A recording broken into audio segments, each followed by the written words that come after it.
आनंद talkies समोरील तो जीवघेणा खड्डा तातडीने बुजवा, लोकहित मंचची महापालिका आयुक्तांकडे मागणी। सांगली शहरातील अत्यंत वर्दळीचा रस्ता असलेल्या मारुती रोडवरील आनंद टॉकीज परिसरात रस्त्याच्या मधोमध पडलेला मोठा खड्डा वाहनधारकांसाठी डेथ ट्रॅप ठरत आहे।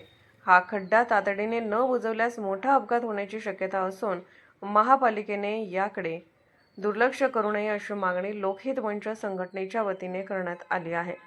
मारुती रोड हा मुख्य बाजारपेठेचा भाग असल्याने येथे 24 तास वर्दळ असते। रात्रीच्या वेळी हा खोल खड्डा न दिसल्याने दुचाकीस्वार पडण्याचे प्रकार घडत आहेत।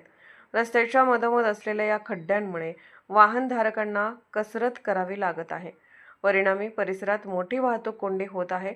सध्याच्या परिस्थितीत कोणताही मोठा अनर्थ घडण्यापूर्वी संबंधित विभागाने या खड्ड्याचे डांबरीकरण करून रस्ता पूर्ववत करावा। प्रशासनाला इशारा।